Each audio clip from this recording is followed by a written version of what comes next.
Meu boa tarde aí para todos. Hoje nós temos aqui a autopersuasão primária. Isso é dentro da experimentologia pessoal, a autoexperimentologia.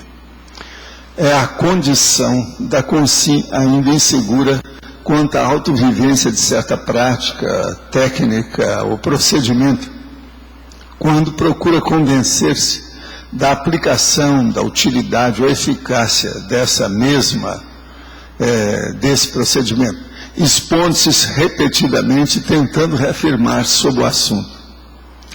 Então a pessoa às vezes ela tem receio de esquecer aquilo, então ela repete aquilo que ela viu. Uma pessoa vê um filme que quer contar mais ou menos um enredo para você. Ela lê um livro ou uma história e ela passa aquela história para você. Com isso, ela melhora o processo de retenção, de fixação da cabeça dela. Essa aí, então, é a chamada autopersuasão primária. É feito pela própria pessoa, autopersuasão. Agora, então, isso é muito mais comum do que a gente pensa. Toda vez que uma pessoa viu ou leu alguma coisa, ela quer contar para você, isso às vezes mostra que ela não tem muita confiança na própria memória. Pode ser, não é todo caso, é lógico. Agora, a persuasão íntima, o autojuízo crítico, a relevância dos fatos autopersuasivos, o fato convencedor, os fatos explícitos, os fenômenos físicos, a falta da prospecção profunda capaz de promover a autopersuasão racional, as sutilezas técnicas, as informações sem persuasão, a difidência prática, a suspicácia técnica, a condição pessoal da antipersuasão, a não persuasão ou não persuadição sobre determinado procedimento técnico. A teaticidade, 1% da teoria, os 99% da autovivência. O autoconvencimento quanto aos fatos, a falta de autoconvicção sobre os fatos. E por aí nós vamos. Eu li só um pedaço. Agora, no fim nós falamos. A autopersuasão primária é problema comum à consciência loura quanto a certas técnicas avançadas da evoluciologia, exigindo autorreflexão, atenção racional e ponderação lógica. Você ainda busca se convencer a respeito da autovivência de alguma técnica a qual pratica? Já estudou em profundidade a questão? Quer dizer, se você tem esse processo, você usa essa técnica, você já andou estudando um jeito de, às vezes, o que está faltando em você é melhorar a memória? Agora, outra pergunta que eu tenho aqui já. Objetos podem acumular energias, não é verdade? Como posso descartar os objetos religiosos de forma que energias conscientes ligadas a ele não interfiram negativamente sobre mim? Enterra tudo que você puder. Isso é uma boa. Na mobilização básica de energia, refere-se ao EV, esterilização e absorção de energias. O senhor fala muito no EV e na esterilização, e a outra etapa, a absorção, é pouco comentada. Quando devo aplicá-la? Ou ela é automática? Após ou antes da TENEP? Só a qualquer hora do dia. Escuta aqui, minha amiga, vamos pensar. Assimilação é uma coisa que todo mundo faz e nem percebe. O problema maior é esse que eu estou falando. É desassimilar aquilo que você captou. Aquilo que você colocou no seu micro-universo consciencial. Assimilar, todo mundo assimila. Quando assimila, a pessoa grita. Por exemplo, você não assimilou tudo que a gente está falando aqui. Por isso você está fazendo essa pergunta. Isso aí, veja, você assimilou, mas não assimilou tudo. Agora, a desassimilação é que é a coisa mais séria em matéria de energia. Se não fosse uma assimilação natural das pessoas, não teria esse processo de assédio interconsciencial, o heteroassédio. É porque as pessoas assimilam. Esse é o problema. Então é isso que a pessoa tem que ver. Agora, assimila o tempo todo, antes, durante e depois de tudo que a pessoa faz. Durante a tertúlia da evolução agonística, mencionou um lugar em Okinawa, no Japão. Como vou a Okinawa no decorrer deste ano, poderia me dizer qual é esse local nesta ilha? Sim, a ilha de Okinawa tem lá uma aldeia, uma cidade que chama Ojimi. Ojimi, O-G-I-M-I. Lá o povo vive mais do que os outros lugares. Ojimi. Aos 20 anos foi a primeira sessão espírita, não entendia nada, eram gemidos, gritos e choros, fiquei apavorado. Ao chegar em casa, tarde, comecei as preces, começou a sair uma profusão de ectoplasma do nariz. Materializou na mão esquerda um bloco de papel, na direita um lápis, e do lado da cama 3 consciências, apenas os contornos enfumaçados. Escrevia algo e dava a cada uma delas. Assim que a terceira recebeu, tudo foi voltando ao normal. Hoje tenho um pouco mais de informação, mas não consigo entender o que promoveu tanta materialização. Veio de mim? Estaria eu de psicossoma? Se isso tudo aconteceu como você está narrando, isso é preciso de ver, porque às vezes você estava em algum transe e houve uma interpretação errada disso. Às vezes o processo era só extrafísico. Mas aí é preciso de ver. Agora, se você viu uma fumaça saindo do seu nariz e chegando na sua mão, isso é ectoplasmia. Agora, o ectoplasma pode ser desde branco, qualquer cor, até preto. Mas o que acontece mais é branco. Olha bem como é que é esse processo e veja como é que você é. Se você tem ectoplasmia, você é uma sensitiva ectoplasta. Então é bom você olhar, que já deve ter acontecido muita besteira na sua vida. Por quê? Com ectoplasmia, e se a pessoa é ectoplasta, se ela não sabe o que é muito acidente de percurso, muito fenômeno inexplorado, inexplicado, que a pessoa não sabe e que cria problema para ela. É bom você estudar isso claramente. Se você chegar aqui no CAEC, eu vou passar um arco voltaico em você para ver se você tem, se é ectoplasta ou não.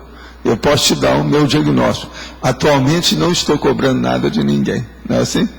Aqui também nós não cobramos nada. Tudo é democracia absoluta, comunismo absoluto. De tudo que nós estamos fazendo aqui, nas coisas sérias. Com receio de cometer um erro crasso, espero reconciliação com um companheiro que amo, de anos de convivência difícil, que sofreu meu porão agudamente. Não concluo inviável esta convivência. Assim, não parto para um relacionamento novo, com grandes afinidades, inclusive conscienciológico, porém sentindo insatisfação íntima por estar deixando de cumprir minha proex junto ao primeiro e por estar certa de ter exaurido todas as tentativas, por não estar certa de ter exaurido todas as tentativas. Sei que o meu trafar é afetividade, tento equilibrar, mas é difícil. Como melhorar meu discernimento? Tenho 2 filhos adultos. Olha, se esse seu companheiro é o pai desses filhos, se esses filhos são adulto total, já tem mais de 21 anos, não precisa tanto mais do pai, já pode ficar separado. Agora, se eles são menores, é bom você se juntar com o pai para ajudar os filhos até eles acabarem de criar. Isso é uma hipótese. Agora, o mais é você que tem que trabalhar bastante com as suas emoções para ver. Esse negócio da pessoa ser mandada pelo psicossoma é um péssimo negócio. Não vale a pena. Use o seu discernimento. Procure estudar o processo de ter racionalidade antes de ter lógica naquilo que você pensa, para que você fale e haja corretamente. Isso é o melhor.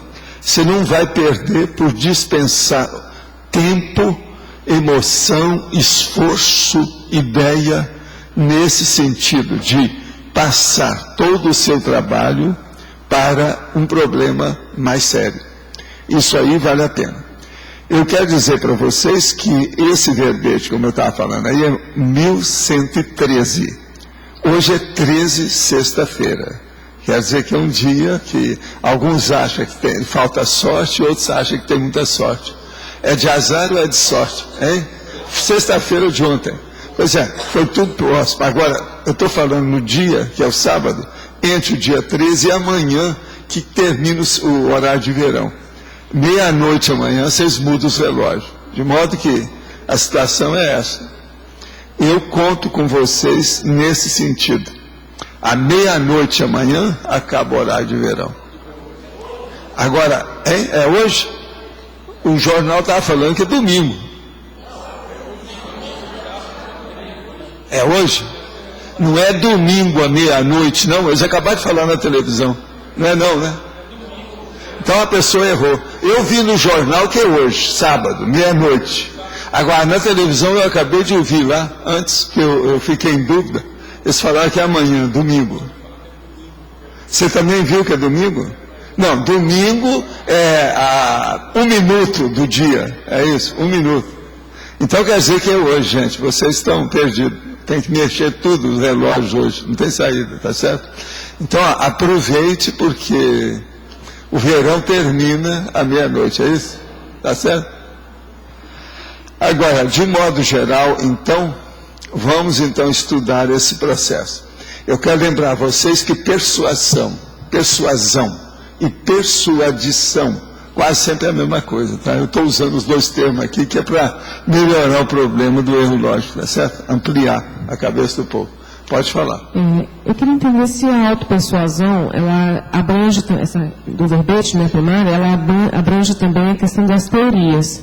Por exemplo, como a teoria do serenismo, que a gente, muitos de nós, não vivenciou, né, diretamente isso, repete a ideia, ou espera a oportunidade para vivenciar. Mas aí é porque a pessoa, às vezes, ela não está sabendo. O que eu estou chamando mais atenção é mais o processo mnemônico, entende? Da memória da pessoa, que ela usa isso para se persuadir.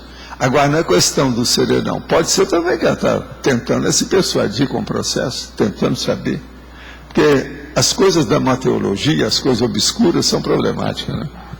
A gente tem que estar estudando. É o nogórdio, o busídes, o problema, a questão, o puzzle. É o quebra-cabeça, a obscuridade, o desafio, a dúvida, o dilema, o impasse, o mistério, o enigma. Tudo isso está aí dentro. Então isso aí cria problema na pessoa. E é sempre, ela procura se convencer. É um autoconvencimento. Então pode atingir também esse cara, pode abranger. No caso, o perfil da pessoa que ela faz a autopersuasão primária, eu entendi que ela repete aquilo. Mas eu queria entender na prática. Então ela chega, por exemplo, com um grupo de amigos, ela fala do assunto. Não, isso é muito bom para fixar. Melhora a memória da pessoa. Mas é assim, quando ela conta a história. Agora, o problema é quando ela, mesmo contando a história, ela esquece. Depois ela vai contar a conta errada. Aí é ruim. Então é preciso a pessoa estudar bem a memória dela. Quando a pessoa começa a contar tudo que ela lê, a situação tudo imediata, até uma vontade de expor aquilo, isso é porque ela não está boa de fixação. A retenção está pobre. Isso é regra. Pode olhar por aí, que tem muita gente assim. No caso da pessoa que vive um fenômeno e gosta de falar muito daquilo que ela viveu. Então, eu tive uma experiência para... Olha, aí depende. Por exemplo, se essa pessoa é hiperativa, ela pode ter dislexia. Se tem dislexia, isso aí piora mais. Pode ser. Cada caso você tem que estudar para ver. Quem tem dislexia, se fala as coisas, às vezes retém melhor a situação. Quem é hiperativo também agora gosta de falar, porque às vezes gosta de falar muito, né? Pelos cotovelos. Aí varia também. Então é preciso examinar, né? Cada caso desse, como é que fica. Pode falar. O Valdo aqui está falando de autopersuasão, mas quando eu tenho uma persuasão baseada na experiência do outro, que não é auto, mas eu me convenço daquilo... Não tem nada a ver. Estou falando aqui da autopersuasão primária. Essa é a primária, a mais comum que tem por aí. E outra coisa, eu não vejo isso sendo analisado. Vocês já leram alguma coisa sobre isso? Quem é a turma da psicologia? Já leu alguma coisa sobre isso? Quem é que já leu? Vocês veem que não tem? Essas coisas agora, veja, isso eu vejo repetir comigo todo dia. Às vezes eu posso estar vendo um filme com a pessoa no cinema. A hora que acaba, ela quer falar para mim por quê. Ela não conseguiu, ela está com medo de esquecer aquela história. Então ela conta para mim aquilo. Isso é comum com vocês? Não acontece com muita gente? Eu posso usar como técnica para lembrar. Sim, mas a maioria é autopersuasão, a pessoa nem está sabendo que ela está ruim da memória. A verdade é essa. Não tem memória, nem guarda isso. Entendeu? As coisas são muito mais grossas do que a gente pensa nesse assunto de memória. O negócio é muito mais sério do que a gente pensa. Essa autopersuasão. A pessoa só guarda as coisas de memória quando mexe com a emoção que ela tem raiva de alguém ou de alguma coisa. Ela guarda tudo na hora. Agora, começou a ver um negócio que não é assim, que é anódino, que não fede nem cheira, ela já tem problema. Por exemplo, aqui no campo nosso, a pessoa tem uma projeção, um fenômeno, mas ele não tem, ele tem uma persuasão parcial daquilo, já não deixa de ser uma autopersuasão primária, né? Porque ele tem que ter total, não é por falta de experiência, como está aqui, talvez seja o caso do primeiro lá da exemplologia. Olha aqui, tem aquela pessoa que foi ao médico, o médico falou e deu o diagnóstico para ela, não está de acordo. Ela vai escutar mais 4, 5 médicos. Às vezes um dia ela vai admitir. Tem pessoa que não admite a própria doença. Isso não é só persuasão, isso é outra coisa, é burrice, é teimosia. É a pessoa que vai irracionalmente contra os fatos. Essas coisas, não é isso que eu estou falando. Isso aí não precisa. Mas então a persuasão de um fenômeno ou parafenômeno, no caso, se ele for parcial... A persuasão aqui é o processo da autoconvicção também, que nós podemos chamar. Que eu chamo aqui de autopersuadição primária. Autopersuasividade primária. Autoconvencimento primário. É isso que eu estou chamando mais atenção. Então, quando é que ele deixa de ser primário? Quando é total? Esse nós estamos falando, é isso que eu estou falando, por exemplo, aí, a teimosia, a burrice. O cara que não admite a própria doença, principalmente dentro da área, por exemplo, da psiquiatria, isso é muito comum.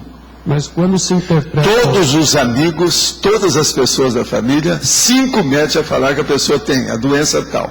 E ela não admite que tem, porque aquilo mexe com o orgulho dela. Não, isso é uma doença que realmente é aquilo. Ela consultou vários e fica em dúvida. Pois é. Mas um fato para fato, será que você assimila ele sempre totalmente nos detalhes? Não, aí depende da pessoa. Agora veja, essa falta de assimilação é que nós estamos chamando a atenção aqui. Essa é a falta de assimilação primária. Mas aí já é grande, né? Aqui é grande. Agora veja, essa memória é a mais fácil de ser lembrada. No entanto, torna-se difícil para a pessoa. Por que ela é mais fácil? Porque contar uma história, tudo que é narrativo, descritivo é fácil. Agora, por exemplo, se fosse uma equação matemática, alguma coisa mais séria, técnica, é diferente. Mas veja, essas pessoas às vezes acabou de ver um filme, ela tem dificuldade de reter aquela cena que ela achou que é melhor. Então isso é um senhor problema. E às vezes aquilo até mexe com a pessoa, é coisa que ela começou a rir sem parar, e ela não vai esquecer, mas ela se sente na obrigação de falar para não esquecer. Muitos comentários que se faz depois que a pessoa viu um filme é por causa disso. Observa que você vai ver muita gente assim. Então é um controle mnemônico, uma retenção mnemônica instintiva que a pessoa usa. Que ela às vezes quer contar para a vizinha, um colega, amanhã para outra pessoa, e ela não quer esquecer. Então esse é um senhor problema. Isso existe. É muito, acontece muito. Agora, é bom a gente falar nisso, porque se a pessoa já tem esse problema, é porque ela tem outros. Isso aí precisa examinar o que é que está mexendo na cabeça dela. Agora, esse problema da memória, ele pode indicar, isso é apenas um sintoma de outros que a pessoa tem. Como eu estava falando, por exemplo, um processo de hiperatividade, dislexia. Pode estar aí, incrustado nisso aí, e a pessoa não viu. Isso é um exemplo de um filme. Agora, uma coisa mais profunda, por exemplo, sei lá, no campo da conscienciologia. Sei, aí agora é a pessoa que ela não se convenceu porque ela está estudando, está pesquisando, está investigando. Você pesquisa, ainda não sabe. Isso aí é outro processo. Também é normal. Ela não tem convicção sobre aquilo. É uma pessoa que ainda não afirmou um posicionamento.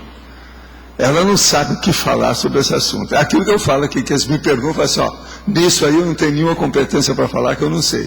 Ainda não estudei o suficiente para dar minha opinião. É a vida. Isso é outra coisa.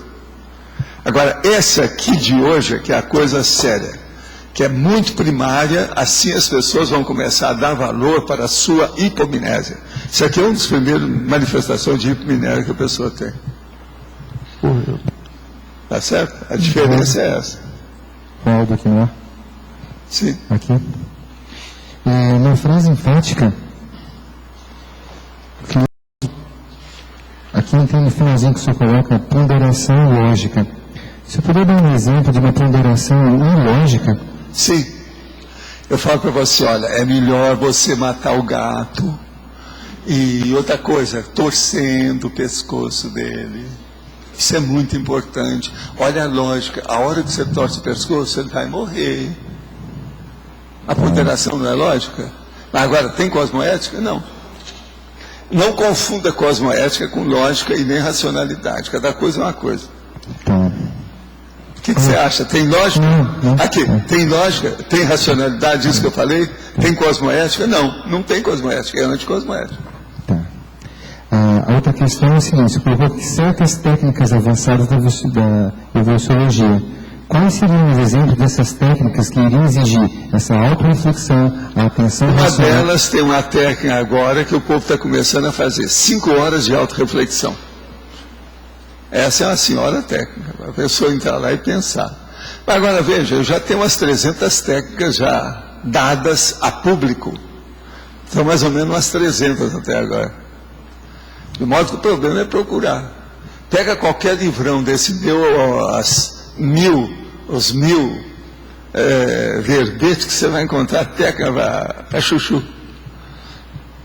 Como diz o cara, dá com pau. É isso. O problema é procurar. Agora, eu estou falando aqui nas técnicas avançadas. Por quê? A maioria que nós estamos falando aqui é avançada. Até essas bobinhas de hoje, por exemplo. Isso aí é uma técnica. Técnica é muita coisa que é técnica, o povo não dá valor. Por exemplo, a física é uma ciência. A química é uma ciência. A medicina não é ciência. A medicina é uma técnica. Como é que você sai dessa? Você que é médica recente, está de acordo?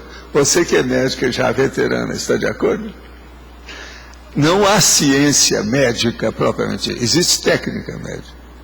A ciência mesmo é a biologia.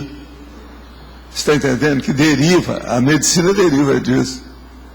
Então veja, são coisas que nós temos que avaliar para ver e pôr os pingos nos is, né, direitinho, a gente pensar como é que é. Agora, a técnica são essas, por exemplo, essa de hoje aqui, isso aqui é uma técnica, mas eu nem todas elas eu falo que é técnica, e às vezes eu falo a técnica no lugar da tecnologia. A tecnologia que eu falo é aqui, ó, a técnica fundamental de qualquer teoria. Essa que é chata, estou dando uma geral. A técnica fundamental de qualquer teoria. Toda teoria caminha, na prática, para formar um processo, um método, um processamento. Isso é uma técnica. Então, essa praticidade, o pragmatismo, entende? É que compõe a teaticidade, a teática. Esse é o caminho. Você quer falar? Então, Valdo, no caso da dislexia, você acha que a pessoa... De quê? Da dislexia. Dislexia. Isso. A pessoa Sim. que ela comenta aquilo que ela lê, você acha que é necessariamente nosográfico ou pode ser alguma estratégia para te ajudar no processo? Não, dela? a dislexia também a pessoa pode saber disso, ela nem saber que tem dislexia. Cada pessoa você tem que saber dela. E outra coisa, uma pessoa pode ter até uma porção de doutorado, tudo, que às vezes ela não sabe nada disso. E às vezes ela não sabe porque não quer saber, que aquilo chateia o ego. Então ela não quer assumir, entendeu?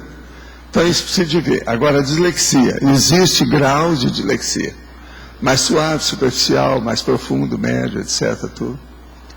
Tem pessoa que tem uma dislexia naquilo que ela escreve, a outra tem naquilo que escreve, naquilo que ela fala, a outra tem em tudo que ela faz. Então aí eu preciso de ver, né, o nível de dislexia que a pessoa tem. Agora, uma pessoa ela pode ter comorbidade, junto com essa dislexia, quase sempre aparecem outras axias ou exias, ou processo. Você está entendendo? Descalculia, um monte de coisa nesse sentido. Então a pessoa tem dificuldade com o processo de economia, com dinheiro. Entende? Aí varia. Há muita coisa. nas alterações neurológicas. Tá certo? Uma outra coisa, você vê o termo persuasão como nosográfico ou ele é neutro também, você vê? Não, a persuasão, 99% é negativo. É você está impondo, é o vendedor, é o dogmata, aquele que quer estabelecer o perentório, é o magister dicti, aquele professor que quer impor a ideia dele. Isso tudo é errado, isso é persuasão. Agora, o que usa mais é o convencimento do vendedor. A psicologia, por exemplo, ela fala muito sobre persuasão, de uma maneira negativa, anticosmoética. E eles não falam nisso. Eles só ensinam que aquilo dá bom ibope dentro do processo da psicologia. A psicologia, do jeito que ela existe aí na prática, ela também é técnica. Ela não é ciência.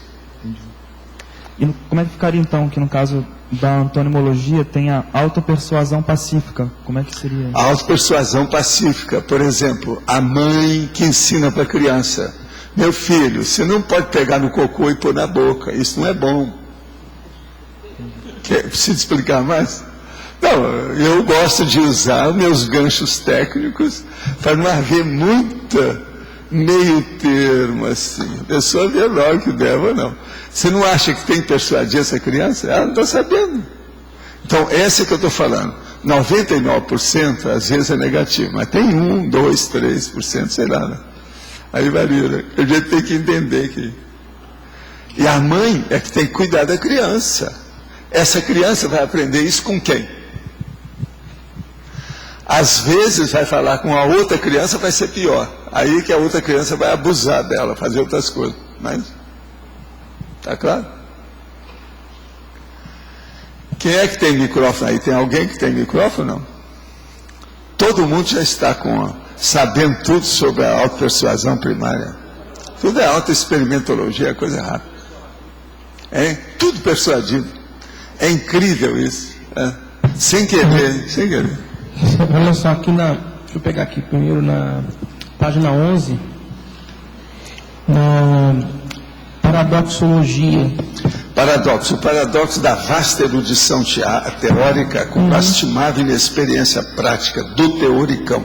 Então, você pode falar um pouco mais dessa inexperiência do teoricão, porque ele tem a teoria, ele não chega na prática. Não. Tem um monte de gente assim, tem um monte de profissionais que são só teóricos, mas nunca trabalharam nisso. E outra coisa, na hora que vai trabalhar dá um problema danado. O que bloqueia a pessoa? Se ela tem a teoria, ela tem o conhecimento, né? Não, essa é as oportunidades da vida. Tem coisa que a pessoa tem que arranjar um ambiente. Você está entendendo como é que é? Um ambiente adequado, tudo ali, um olo pensando favorável, para ela exercer aquilo que ela aprendeu. Às vezes não tem. Você está entendendo? Isso é importante. Por exemplo, eu não reclamo nunca de vocês. Que vocês é o meu biotério, é o meu experimento, o meu laboratório.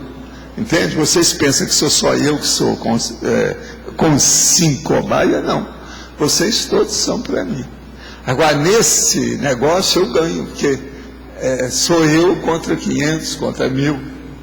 Eu estou ganhando nisso de uma maneira absurda. Agora veja, do ponto de vista teórico, eu trago aqui às vezes hoje, por exemplo, essa persuasão primária como a teoria para vocês. Agora eu tenho experiência disso. Quando eu falo é porque eu já mexi na parte prática, senão eu não mexeria, não traria, não sou bobo. Não traria aqui, né? Quando eu estou só com a teoria, eu só falo, isso aí é teoria, é uma hipótese, a gente está começando a assuntar. Aí é mateológico que eu chamo. Por exemplo, consciência livre. Eu não afirmo nada, eu só exponho, tem essa hipótese, tem aquela outra, tem isso. Você entendeu? Então, por exemplo, eu ainda não consegui vivenciar a consciência livre. Se vocês arranjarem uma saída aí, vocês me falam que eu quero entrar nessa. Pago bem. Tá certo? Agora aqui outra pergunta. A evolução consciencial pode dar saltos evolutivos, mudança de patamar evolutivo, repentino na mesma vida intrafísica, dependendo das suas ações cosmoéticas existenciais praticadas? Ou segue passo a passo, em passo de formiga, devagar? Olha, ela pode dar pequenas mutações, mas uma mutação muito grande eu Não admito, quer dizer, não estou persuadido disso, não me convenceu, os fatos que eu tenho visto não me convenceram. Eu acho que uma pessoa, ela, primeiro, quando ela quer mudar, por exemplo, ela resolveu mudar, ela cometia umas bobagens, resolveu não cometer mais aqueles erros. Então veja, eu não admito que essa pessoa vai mudar até amanhã cedo, ou daqui uma semana. Ela tem que vivenciar isso 1, 2, 3, 10 vezes, até aquilo dar certo. A teoria, na prática, muda, é outra. De acordo com a pessoa, não é a mesma coisa. Então, vamos devagar com esse processo. De modo que mutação de uma hora para outra eu nunca vi. Esse negócio do maná que caiu dos céus e mudou a pessoa, também não acho. Agora, eu estou vendo que o Ivo já chegou, está no B, é isso? Ô Ivo, você conhece aqui, ó, que eu guardei aqui o dia que eu falei? A Espiã, é do Paul Verhoeven. Olha, esse você vai ver que matéria, você que já estudou muito igual eu, o processo de espionagem, esse filme para mim é o melhor que já fizeram. É simplesmente impressionante. Se você não viu, dessa vez eu te dei uma rasteira violenta. Mas enfim, foi eu que te coloquei nisso, eu sou obrigado a saber um pouquinho mais de certas coisas, tá certo? Você me perdoa o mau jeito, viu, Ivo? Não tem jeito. Viva a cinematografia, tá certo? Outra coisa, isso aí é dos filmes que eu compro baratinho. Esse aí eu comprei barato.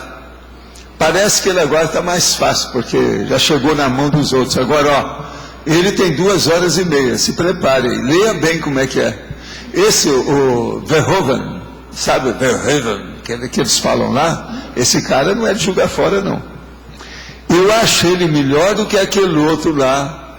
Você está entendendo? O camarada lá da Europa, aquele que eles falam muito, que de vez em quando estão trazendo até o filme dele, aqueles processos de cores, entende?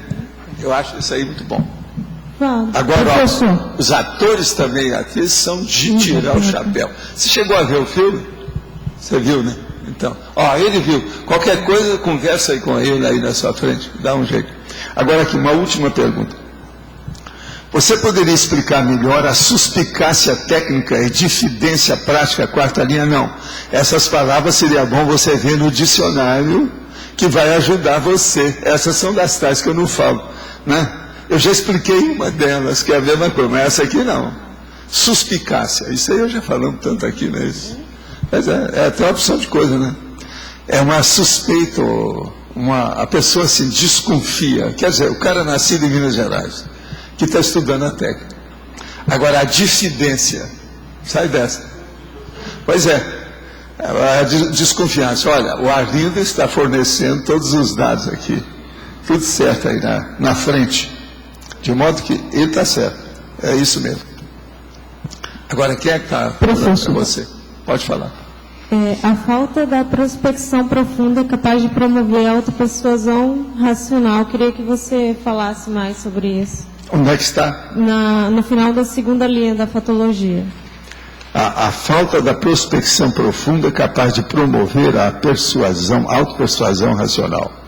A prospecção é quando a pessoa aprofunda a análise, o estudo, o conhecimento dela sobre aquele assunto. Entende? É uma autoprospecção. Ela fez uma sondagem, ela foi lá dentro, ela avaliou aquilo melhor. Agora, essa prospecção é que ela é capaz de promover a persuasão racional. Quando falta, a pessoa entra nessa autopersuasão primária. Ela começa a falar, que ela ainda não sabe. Você está entendendo como é que é? Ela está muito superficial sobre o assunto. Então, o problema é o seguinte, você, por exemplo, eu estou falando desse filme. A pessoa viu o filme lá, da Espiã. Lá tem algumas cenas que são antológicas. Tem pelo menos umas 4 que vale a pena. Agora tem uma do revólver escondido debaixo do cobertor. Aquela é muito boa. Essa eu não falei aqui, para mostrar o que é. Então a mulher vai pensando que é uma coisa e é outra. Você está entendendo? E o cara tenta matá-la na hora. A cena é antológica. Em Hollywood eles nunca fizeram uma coisa daquele nível. Você viu, não é? Tem razão? O Ivo vai ver, o Ivo, ó, tem umas 4 cenas antológicas no filme.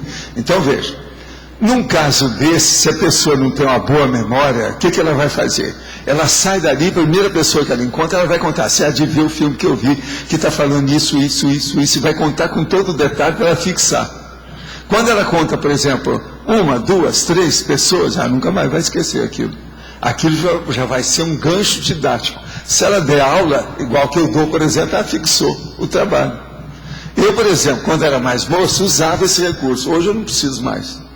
Que eu começo a mexer, eu lembro de tudo, com detalhes. É questão de me dar um momento para eu acessar. Eu falo até que é o meu computador. Peraí.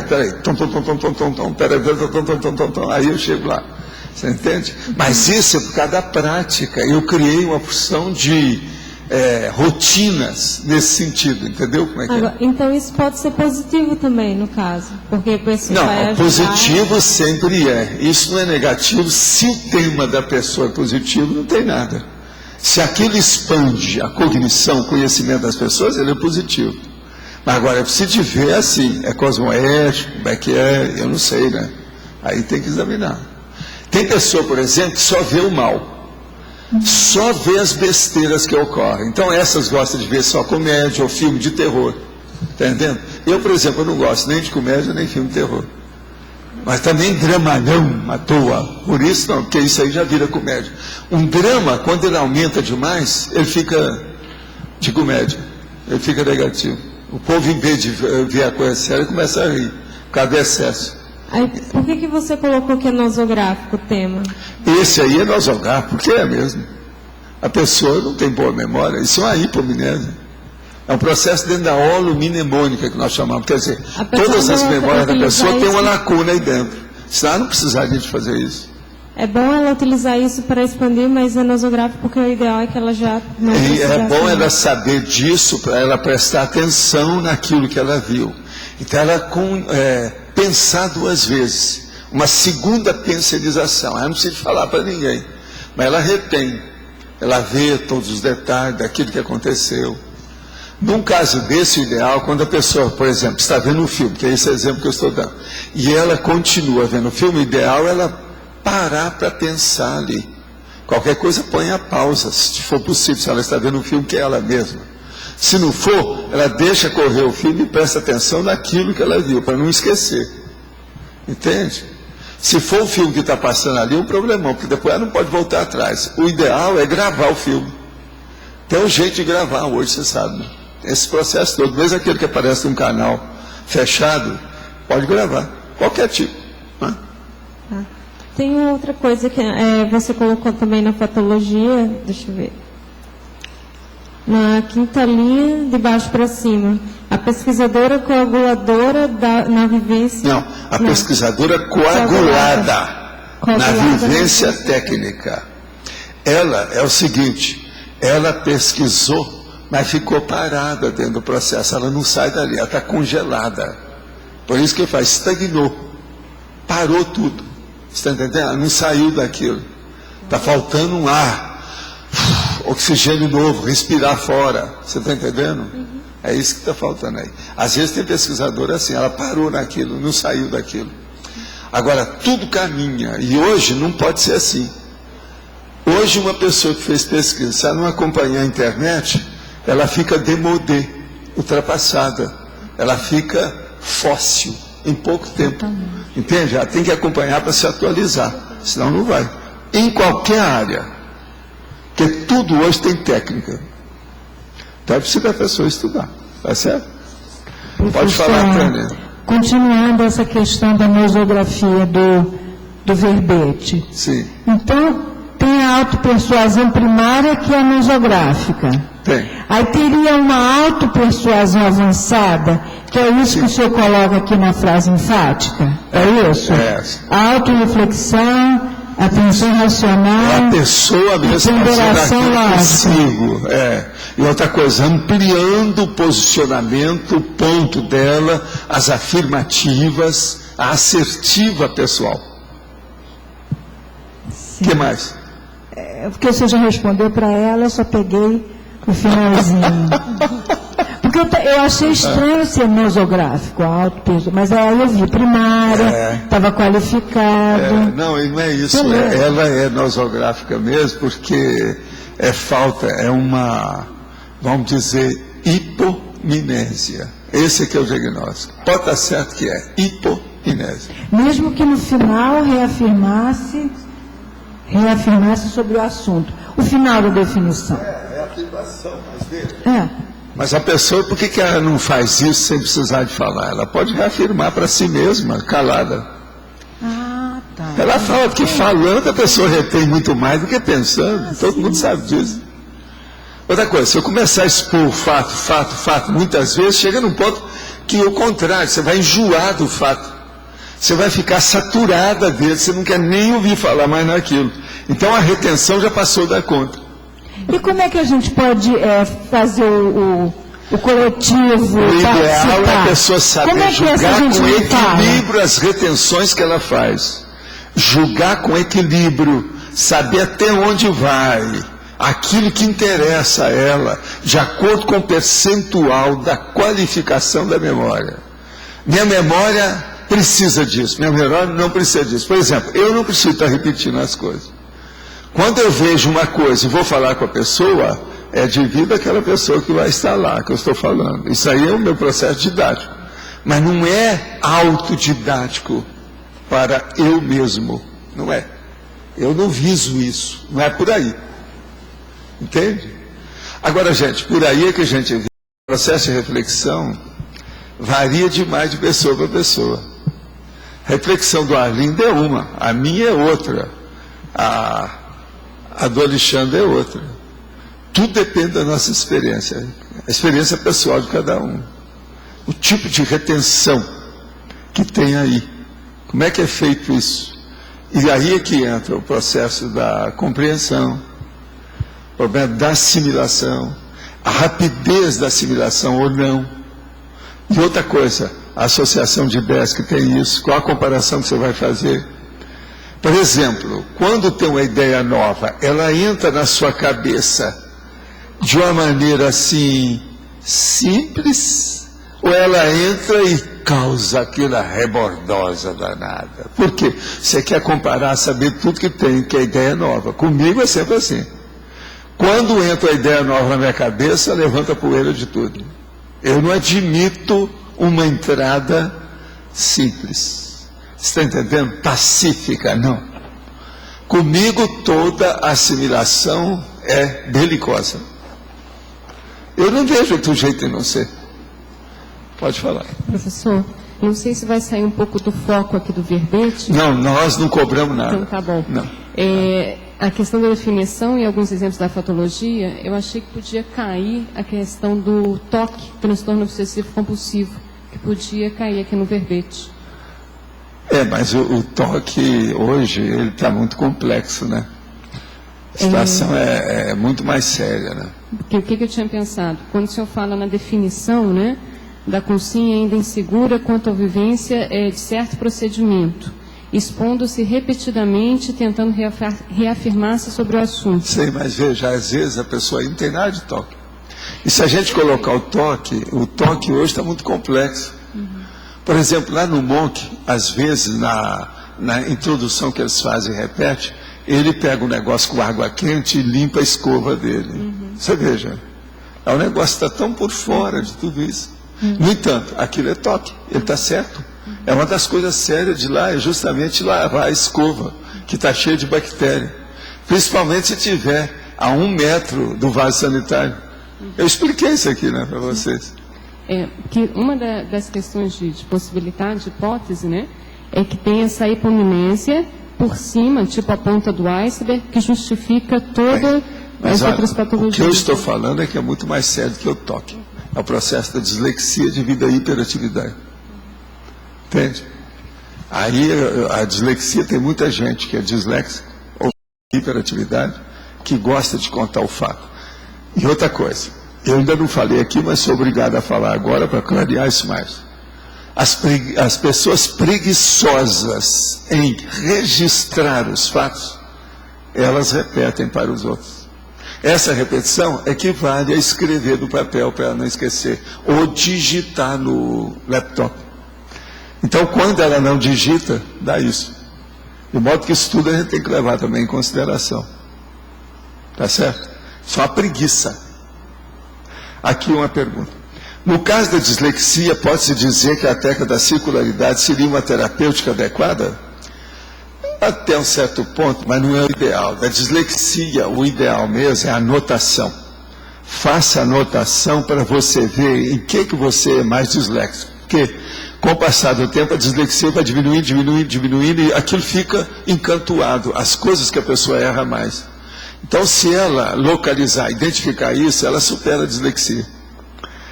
Agora, o filme Espião, de Paul Verhoeven, vai passar na TV a cabo NET, canal 61 TC Premium, nos dias 24 de fevereiro, às 19h25 e 26 às 10h30. É uma nossa amiga que mandou aqui para vocês. Ó. Quem quiser ver, está aí. Eu vou repetir, tá? Vai lá. NET, canal 61, Premium, 24 de fevereiro, 19h25. 26 de fevereiro, 10h30. 10h30 quer dizer que é da manhã. Os boas-vindas que pode ser. Dia 26 precisa de saber se é domingo, o que é, né? Mas de modo que está aí. É espiã. A pessoa já viu, ó, vai passar. Está vendo? O filme, então, os caras descobriram o filme. Outra coisa, vai passar no Premium. Premium geralmente é filme super escolhido. Eles estão certos. Agora, se prepare, porque são 2h30. Ainda tem os comerciais lá, a pessoa vai demorar uns 3 horas para ver esse filme. Agora, o filme, às vezes vale a pena, né? Para quem estuda o assunto é árduo, é espionagem. E outra coisa, tudo parece que é baseado em fatos, que a coisa é tão óbvia, o negócio é impressionante, vale a pena ver. Agora, é bom a gente lembrar como é que foi a Segunda Guerra, né? Porque os negócios da Segunda Guerra está tudo caminhando aí agora. A Bárbara Gancia, ou Gancia, aquela lá que escreve no jornal em São Paulo, escreveu um negócio agora, mas eu não posso nem trazer o artigo dela aqui, porque a gente não sabe se aquilo é verdade. Que ela está falando sobre o processo da xenofobia, que está tudo voltando à época do Hitler. Aquilo que eu falei aqui, vocês lembram que eu falei? O negócio está aparecendo em 1933, da época do Hitler. Nós estamos revivendo a coisa. Ela está falando isso. Mas só que ela avançou nas ponderações dela e está analisando o caso dessa moça que se riscou toda lá. Eu não sei se a moça está certa, eu só ouvi a notícia da moça. Já o governo já entrou agora e falou que ela está errada, que ela não teve nem aborto e que foi ela mesma que se mutilou.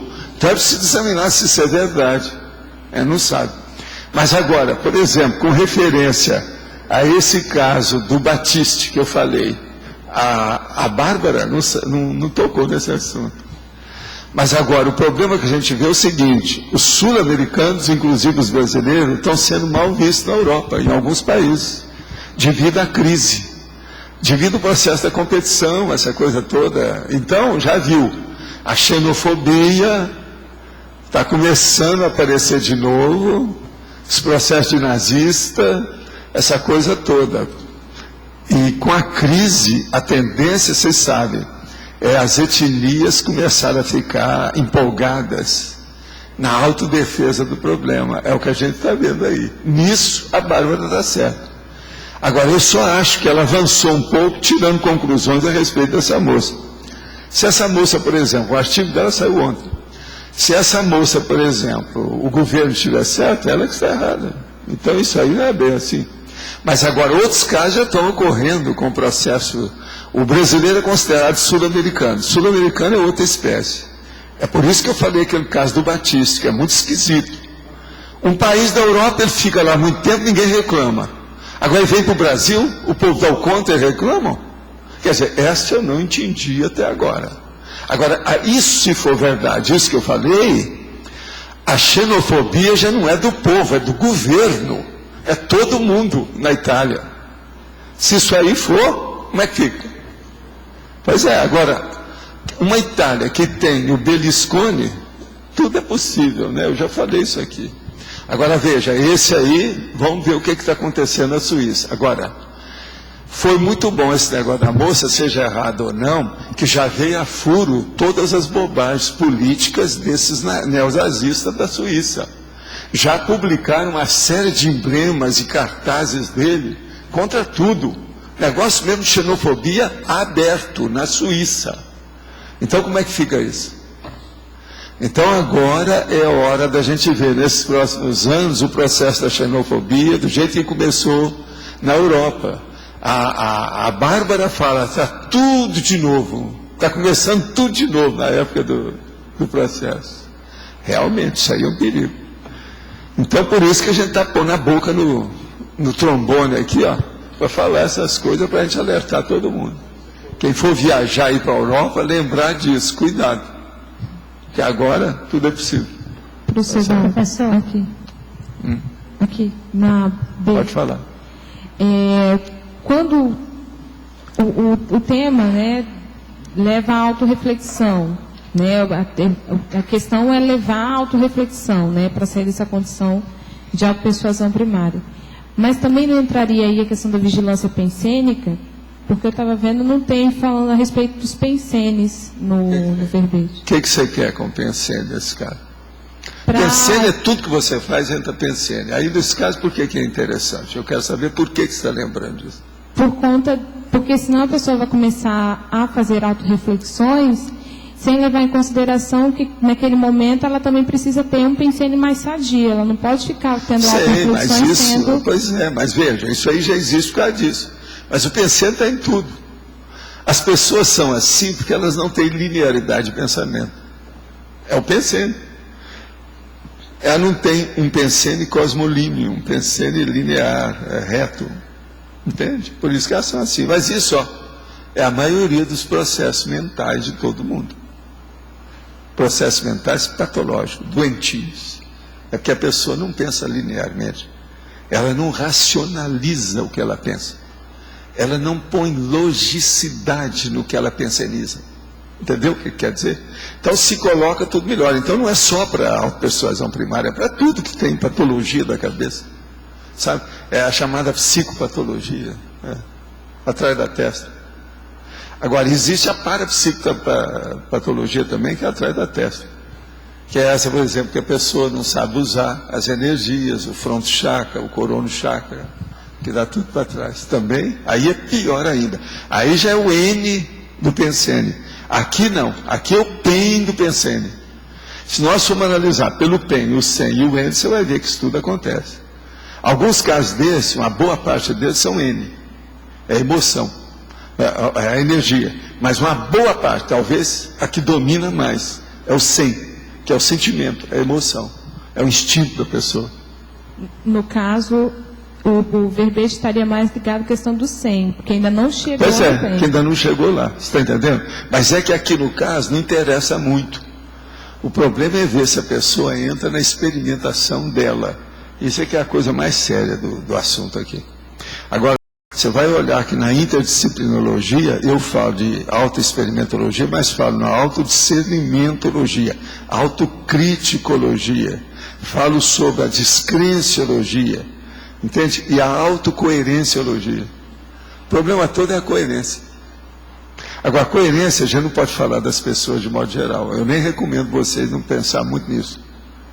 Porque a última coisa que a pessoa alcança é coerência. É muito difícil ser coerente na vida humana.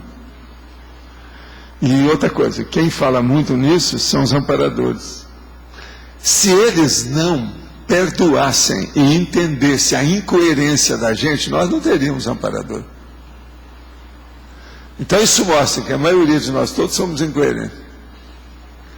O percentual de incoerência é imenso. Deve-se ter muito cuidado com esse problema. Só para completar aí, que na pensenologia, o senhor está falando de prioropensene. Sim. Não é prioridade? É. Não é uma... Também para ela, e também serve para isso, não há dúvida. Agora, o que eu vejo é o problema da autocoerenciologia, que é o último que eu coloquei lá de propósito, para chamar a atenção. Quem é que está aí com... É você? Faz favor. O senhor deu vários exemplos em relação à memória, né? Dificuldade de memória, problema de memória que teria a ver com a autopersuasão primária. Mas eu tinha entendido o verbete como um problema de falta de vivência, da pessoa querer se convencer de uma coisa. Sei, mas... eu queria entender a diferença. Escuta. Que seja a falta de vivência. Ela viu aquele episódio, por exemplo, do filme a primeira vez. Se ela tivesse uma boa memória, ela retinha aquilo na hora, não precisava estar falando com os outros. Não interessa o processo. Mas a experimentologia está aí, por isso que é autoexperimentologia. É que isso para mim é diferente assim como um exemplo que a Silene trouxe, a teoria dos serenões, ou a consciência livre. Eu não tive... Não, aí já é materiológico, aí já está fora do alcance da nossa lucidez, da nossa racionalidade, da nossa lógica, da nossa coerência. Isso aí já é assim, não há coisa concreta para você analisar. Então não tem mais, ainda não tem laboratório direto, prático para isso. Então é bobagem, isso é materiologia. É só hipótese, é teoria. Vou tentar ser mais específico. Uma coisa é eu querer gravar uma teoria, outra eu querer acreditar numa teoria sem ter vivenciado aquilo o suficiente para... Agora, o que eu quero dizer para você é o seguinte, a pessoa aqui nesse caso, ela não quer se persuadir, não. Ela já se persuadiu. O problema que ela quer é reter. Por isso que eu falo que é a autopersuasão primária. Ela nem sabe que ela... Por exemplo, ela viu o episódio, ela gostou daquilo. Não precisa convencê-la sobre o episódio, ela até gostou do episódio. Ela quer guardar e falar sobre aquilo, ela não quer esquecer. Então, como ela tem medo de esquecer, ela expõe o problema. Você entendeu aí o que eu quero dizer? Eu entendi, mas na definição ali na segunda linha, quando procura convencer-se. Pois é. Na aplicação, utilidade ou eficácia da mesma. Ela quer, porque não, vai ser bom, eu vou falar, porque aí também eu já vejo a reação da pessoa, já vejo como é que é, ela vai acrescentar até alguns dados daquilo que eu já retive, eu observei isso, ela vai lembrar daquilo, já vai fazer uma associação, eu vou enriquecer a minha memória. Mas aí não ficaria melhor assim, quando procura fixar na memória? Não, mas isso está na cara, né? O problema todo é esse. Eu vou ler para você, presta atenção. A autopersuasão primária é a condição da consciência ainda insegura quanto à autovivência de certa prática. Acabou, aí está tudo, a autovivência. Aí não é só a memória, é tudo.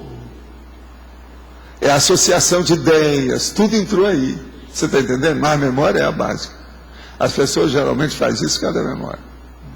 Agora, o problema é o seguinte, você nunca sabe. Para um pode ser só a memória, para o outro pode ser a memória com mais 3 coisas, para o outro pode ser mais uma. Isso varia. Agora, o que eu quero aqui, dar uma ideia básica para a pessoa ter uma abordagem clara daquilo que nós estamos falando. Aqui dá. Vivência, autovivência. Entendeu? Professor, aqui no ar. Sim. Na fatologia, penúltima linha, a certeza pessoal quanto a fortemente estabelecida. Seria uma autodoutrinação? A certeza pessoal quando fortemente estabelecida. Não, é aquilo que a pessoa já vivenciou, tanto aquilo que ela tem uma autoconvicção plena, pacífica. Ela não discute mais aquilo. Eu, por exemplo, eu tenho convicção, eu falo isso faz 60 anos. Por exemplo, isso aqui é minha mão esquerda, ela tem 5 dedos. Não adianta você falar para mim que ela tem 6. Ela não tem, só tem 5. Eu conheço a minha mão. Isso chama-se autoconvicção plena. Essa aqui a gente pode falar que é absoluta, é definitiva, é final. Agora, vem o cara e fala assim, Valdo, mas você está errado. Eu estou olhando para a sua mão e estou vendo mais um dedo. Eu falo assim, não, esse é do psicossoma. Aí não adianta, isso aí é conversa, tapeação. Então, mas aí... Fisicamente são só 5. Mas aí seria essa autopersuasão primária nosográfica, se ele quisesse reforçar isso? Não, eu não entendi como... O problema é o seguinte, tem gente que já tem uma convicção. Por exemplo, você tem convicção que você conhece bem sua mãe, não tem? Você sabe o nome dela, nasceu dela, você tem uma convicção total sobre esse assunto. Então você está persuadida que ela é sua mãe. Tá certo? Isso é fato, acabou. Você não precisa de brigar com a situação. Agora, você não pense em se persuadir que aquela é sua mãe. Entendeu o que quer dizer? Isso é o fato. Então você está convicta da maternidade da mamãe. Entende? E da filialdade sua. Ok. Tá certo? E as frases seguintes: a certeza pessoal gerada pela autovivência quando posta acima de todas as discussões. A frase seguida, né? A certeza pessoal gerada pela autovivência quando posta acima de todas as discussões. É essa aí que eu estou falando. A certeza que você tem que a sua mãe é sua mãe. Tá certo? Agora, você é uma filha da mãe. Você entendeu aí agora a situação? Então, com isso, a gente começa a entender mais o processo, a diferença de persuasão com convicção. Tá certo? Como se relaciona a autopersuasão primária com a saturação do holopensene pessoal com alguma temática positiva, né? A autoestigmatização positiva com algum tema. E agora é preciso ver a pessoa, como é que ela reage, né? O que ela pensa das coisas. Vou dar um exemplo. Por exemplo, pessoa que quer... É o EV. O negócio dela é o EV. O tema de pesquisa dela é o EV. Então, de início, ela não sente o EV, não consegue instalar o EV, não entende como é funciona. Ela é teórica. Mas ela quer caminhar para se especializar naquilo e se autoestigmatizar positivamente. Ela está procurando alguém que a ajude. A autopersuasão primária, nesse caso, ela é um primeiro tempo evolutivo dessa saturação ou não? Não, ela aí no caso é uma autopersuasão, mas não é bem isso. Ela está procurando um jeito de vivenciar uma teoria que ela admite que existe, mas que ela não consegue vivenciar, que é o EV.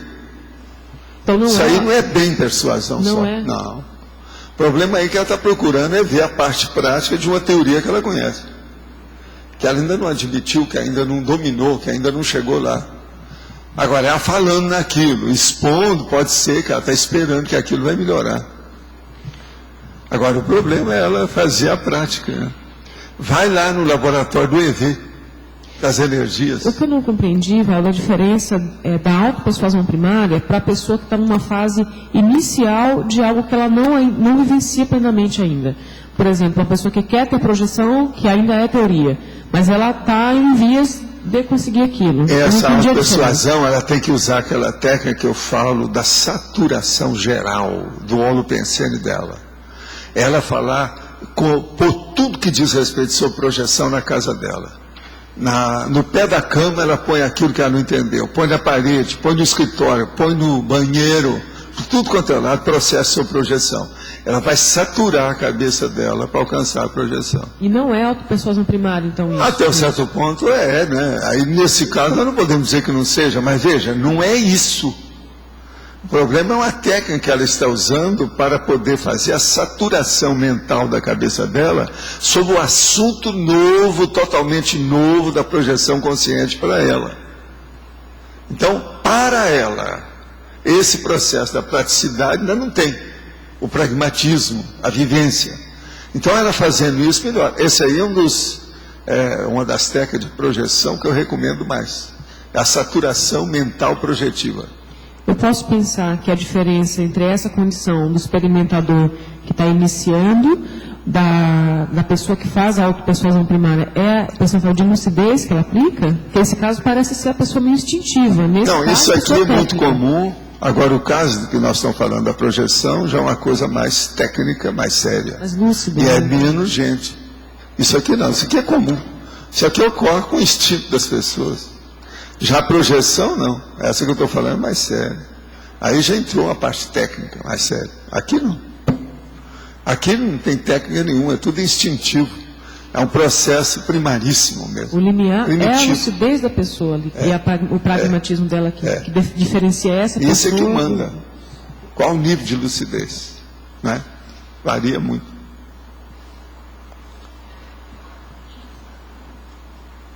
Você?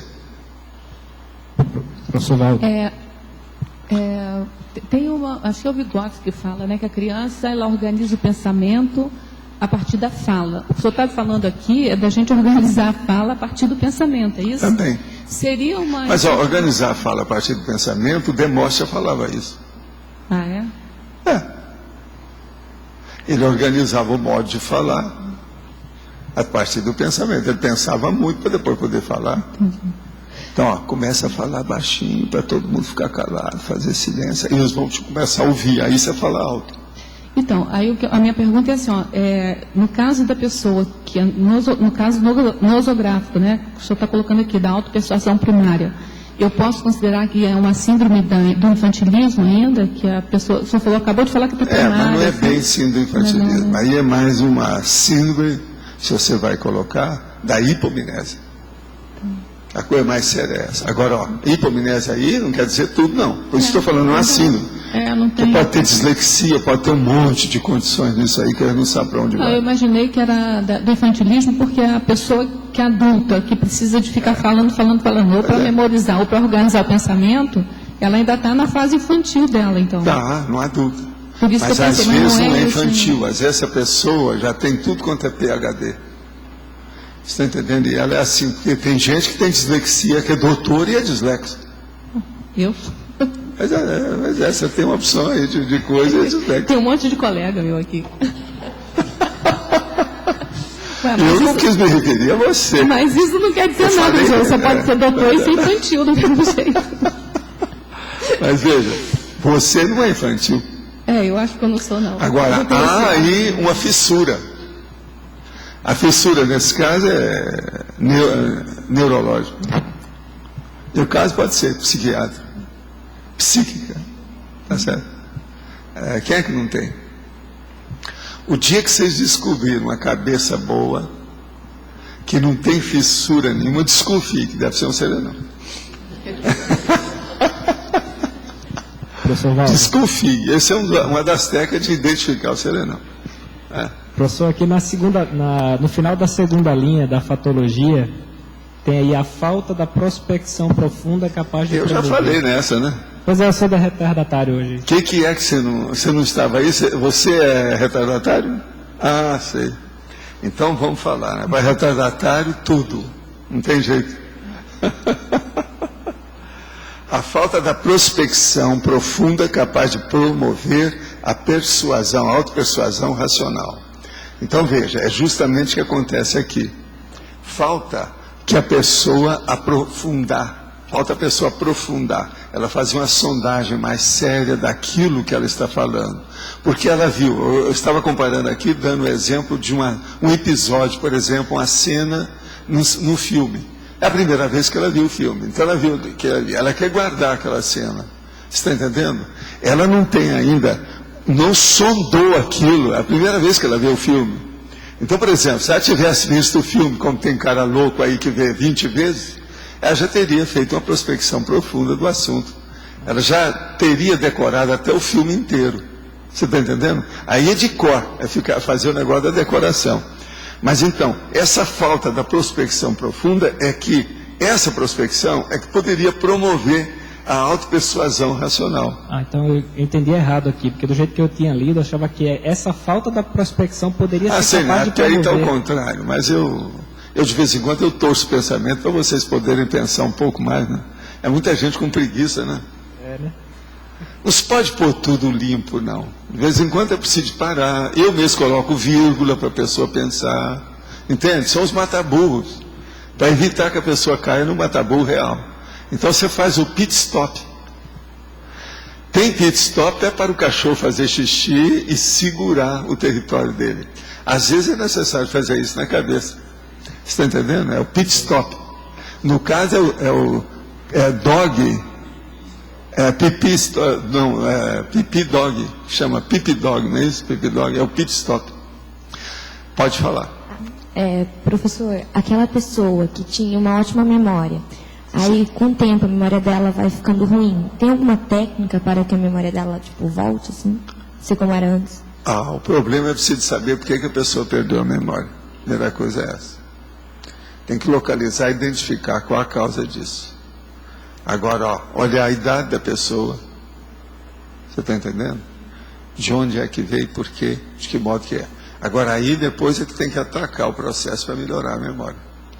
Às vezes, é preciso melhorar a alimentação.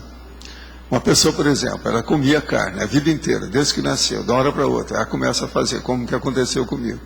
Começa a não comer mais carne. Aquilo, faltam as coisas no cérebro. Ela perde a memória. Isso para recuperar é um problemão. Tem que analisar e ver. Demora anos até a pessoa recuperar. Isso aconteceu comigo. Se ela é mais moça, ainda é pior ainda, porque o negócio está, o cérebro ainda está sendo constituído. Quando aconteceu comigo, meu cérebro não estava formado. Eu demorei vários anos para recuperar. Agora, tudo meu estilo, que eu sou um cara javalino. Então, não vai comer mais carne? Não vou comer mais carne. Acabou, não como. Agora, comia soja, comia isso, comia aquilo, mas não carne. Entendeu? Mas não resolveu. Como eu fui criado comendo carne de porco, que é o que tinha na minha terra até galinha era difícil, carne de porco era mais fácil. Então a gente foi criado com aquilo, banha de porco, tal, tal. Você tem uma ideia, tem um negócio talvez você nunca viu. Lá em casa havia uma prensa alemã enorme, prensa, a gente fazia assim, ó, e apertando. Aquilo era para apertar o tocinho, para o tocinho virar banha normal e ficar líquido. Eu, menino, trabalhei com essa prensa, ó. Outra coisa, matava o porco no quintal da minha casa. Eu não gostava daquilo, saía, colocava aquelas folhas de bananeira e colocava em cima. Agora o porco, às vezes eles eram porcos na hora que ia matar o porco, e ele gritava. Eu não gostava daquilo. Porque geralmente eles dão uma punhalada no coração do porco. Você está entendendo? Às vezes demora um pouco até morrer, e ele grita. Agora, eu não aguentava aquilo. Mas veja, foi o porco, é tanto que quando eu fiquei mais adulto, eu queria fazer um monumento na praça ao porco. Eu devo a minha vida aos porcos. Por isso, porque é uma coisa muito séria.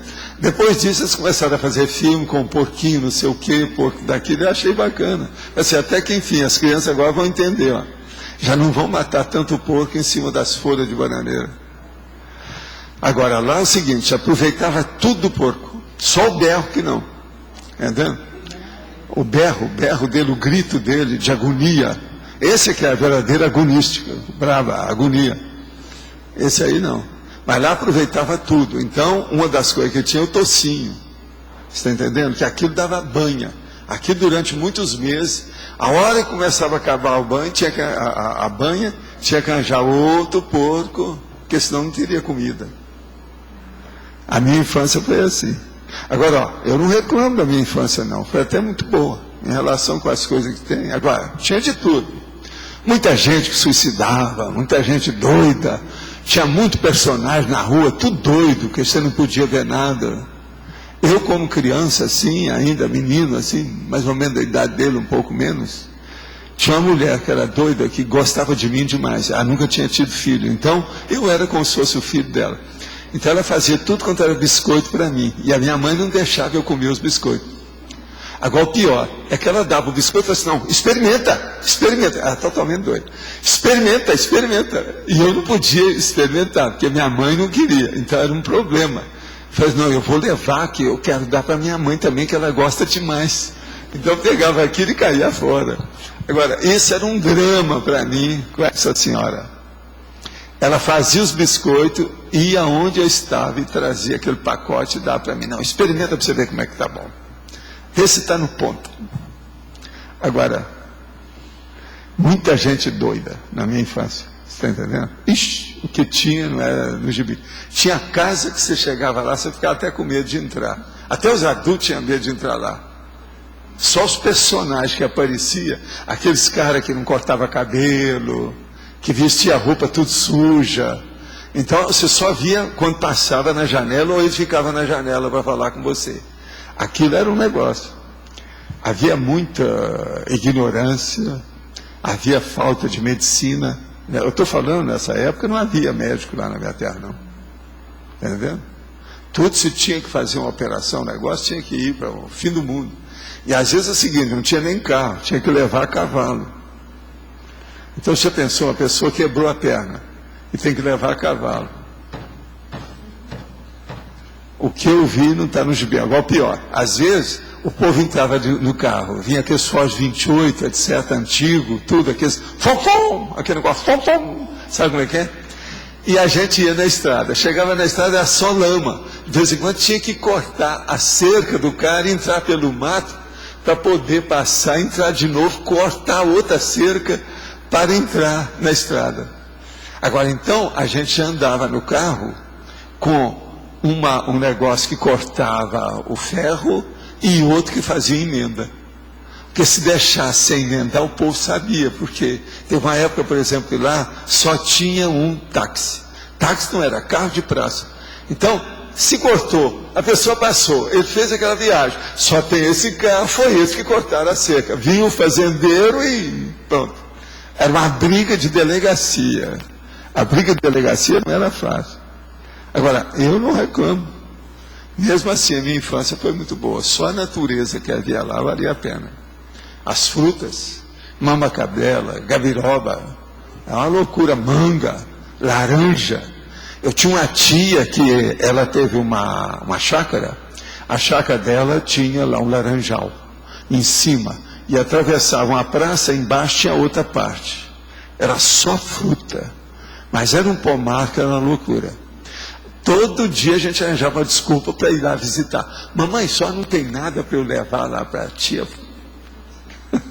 Só porque chegava lá e falava assim, ó, vocês não querem ir lá chupar as laranjas? Outra coisa, tinha aqueles grandão assim, os bambus emendados com um negócio na ponta. Então você puxava assim e cortava a fruta, sabe o cabo da fruta? Você já viu isso, né? Agora, em 1930 já tinha isso, alto nível técnico de cortar uma laranja. E outra coisa, e colocava embaixo, você punha quando tinha mais gente, todo mundo para segurar, para que a fruta não esborrachasse no chão. Então você cortava, caía em cima do pano. Você está entendendo? Tudo isso tinha na minha terra. Agora, nós juntava a meninada, ia 3, 4, quase 100 primos, que ia visitar a parente. Entende como é que é? Outra coisa, às vezes, no meio daquele pomar, a gente ia imitar o filme de Tarzan, tudo no meio do pomar. Tinha tudo isso. Então, a minha infância foi até muito boa para a situação que era da natureza, entende? Agora, o que é duro é que a maioria dos meninos da minha infância, todo mundo morreu. Todos aqueles que eram mais chegados comigo, ninguém sobreviveu muito tempo. A verminose acabou com eles. Geralmente o menino começava a ter verme, ficava com a barriga grande, dava aqueles negócios, daí a pouco torrava tudo. Acabava morrendo. Os vermes no Brasil era uma loucura. E isso também não tinha muita cura. O tratamento era muito fraco. As matricárias, tinha um negócio chamado matricária, que eles davam para todo mundo. Era um negócio. E outras coisas também que davam na banana. Entende? Colocava no meio da banana, porque o menino não podia comer aquilo que era terrível. Então, colocar no meio da banana lá, incluir aquilo e fazer o menino comer. Agora veja, hoje a vida é muito melhor, né, sobre esse aspecto. De modo que você não tem noção do que era antigamente. Às vezes até que ela tem de outra vida, né? Nunca se sabe. Eu não ponho a mão no fogo para ninguém. Eu estou falando, às vezes ela já vem já sabendo tudo. Ainda mais ela que se interessa por esses assuntos. Não sou eu que ponho a mão no fogo. Às vezes até ela sabe de outra vida. Ela vai lembrar, vai saber tudo o que é que havia no mundo na década de 30. Mas olha, quem é que está aí com o microfone? Tem alguém? Não tem ninguém mais? Boa.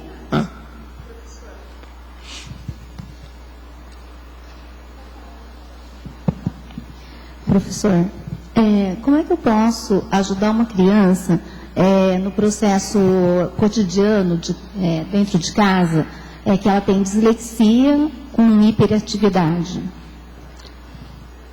Tem que começar os tratamentos todo que precisa para isso. Agora, o tratamento normal, a coisa séria é ver o caso em si, o tipo que é de dislexia, até onde que vai e tratar. Pega todos esses livros que tem hoje sobre dislexia. Eu estou pesquisando, minha filha de 11 anos, ela tem, né, e foi descoberta agora. Muito cuidado com qualquer remédio que você for dar. Ritalina é um perigo, cuidado com isso. O problema é a desinformação, né, dentro da escola, é muito complicado. Tem que ter muita paciência, a coisa toda, expor a situação. Agora, outra coisa que eu preciso é o seguinte, coloca a criança fazendo exercício físico. Isso aí também dá um jeito de desintoxicá-la. Isso ajuda o processo da hiperatividade. Entende? Fazendo exercício físico, de algum modo. Natação, por exemplo, é uma grande coisa. Às vezes ajuda. Tem? Agora, precisa de ver a alimentação, como é que é o sono dessa criança. Por exemplo, o sono é tranquilo ou é agitado? Tem terror noturno? Precisa de ver isso. Ela acorda assustada? Como é que é? Isso tudo precisa de ver. Tem uma série de coisas aí. Tem muita coisa. Hoje a dislexia e principalmente a hiperatividade e o distúrbio de atenção já tem muito tratamento bom, positivo. Sim. Se começar antes dos 7 anos, quase sempre a pessoa não vai se transformar num adulto, vamos dizer, deslocado. Porque confunde-se muito com a hiperatividade sozinha, né? A dislexia. Olha, é muito raro ter hiperatividade sozinha, não existe isso. É preciso ver as comorbidades, o que acontece junto com aquilo. Sim. Agora, outra coisa, é preciso examinar também qual foi a possível causa, a etiologia disso. Por exemplo, uma gestação. Sim. Se a mãe, por exemplo, bebia alguma coisa, se ela teve um acidente, se caiu na escada, é uma opção de coisa nesse sentido, isso tudo pode ter influído. É preciso de ver. Outra coisa, preciso de ver na família, se aquilo já tem outros casos daquele jeito. Para você identificar as comorbidades. Sim. Quais são as outras doenças concomitantes que tem aí, simultâneas. Isso também eu considero muito importante. E para a escola, você recomendaria assim, uma escola com menos crianças? Seria quanto menos, melhor na história, para ela receber mais atenção.